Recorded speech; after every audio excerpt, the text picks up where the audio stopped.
Holy cow, it's been over a month. But anyway, today we're going to finish this inaugural Ruby design series with an alternate universe version of Weiss Schnee. It may be a little hard to tell, but this version of Weiss is based on her mother, Willow Schnee. I tried to copy her pinstripes and some of her coloration, which I guess you'll see later. To be honest, I think the premise of this design series kind of sets you up for issues like this. Main characters are supposed to stand out and look iconic, right?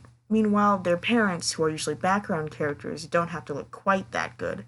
So by trying to apply the styles of the parents to the MCs, you'll either end up with designs that are lacking, or designs that just don't resemble them that much, because you have to change them to look more MC-ish, which is what happened here.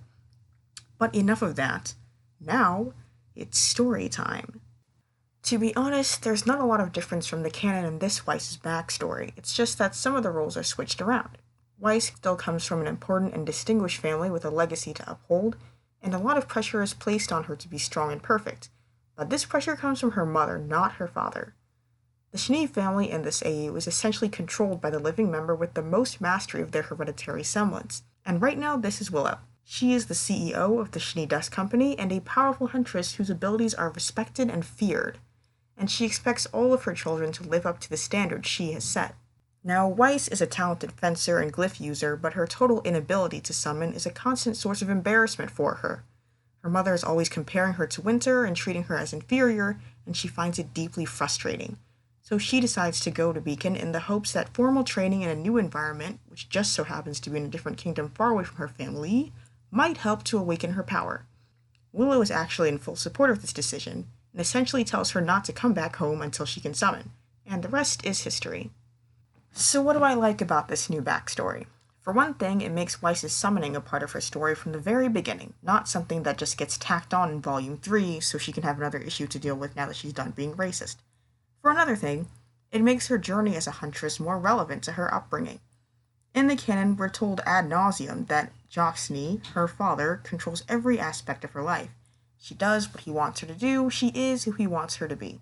Except this conflicts with what we're shown, where Weiss's huntress training is a big part of her life, the main expression of her drive to be better than everyone. Because as far as we can tell, Jacques doesn't really care about huntsmen or huntresses at all.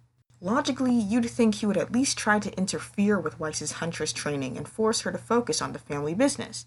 You know, the thing he actually does care about.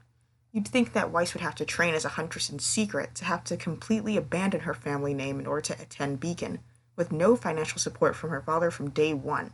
And I actually think that would be a really cool way to write Weiss's character, making her goal to restore honor to the Schnee name more focused on rejecting money and political power to instead get in touch with her huntress heritage.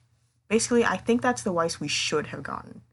Now, if we can't have a Weiss who rejects her family to be a huntress, if we really need her to start out as a prissy rich girl who allows her parents to manipulate her, I think the obvious writing decision would be to make her parents actually value the things that she does.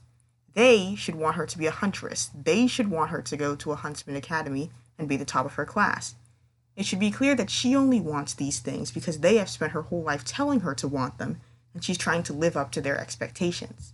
And so, in that case, the obvious choice for the controlling parent in her life would be her mother, the one who actually has the special Schnee semblance and can make Weiss feel like being able to use it is the most important aspect of who she is.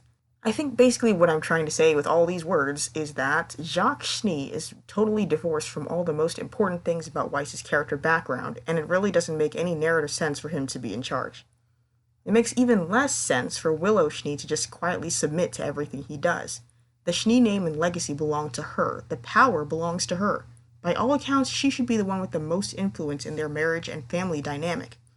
And at first, I liked the idea that she was actually the weak one and let herself be pushed into the background. This subversion of expectations could have opened up some really unique and creative writing decisions for her character. But at this point, it feels like Rooster Teeth just decided it would be more appropriate for a man to control Weiss's life, and maybe hoped they could give her character arc a shallow feminist angle by having her rebel against said man.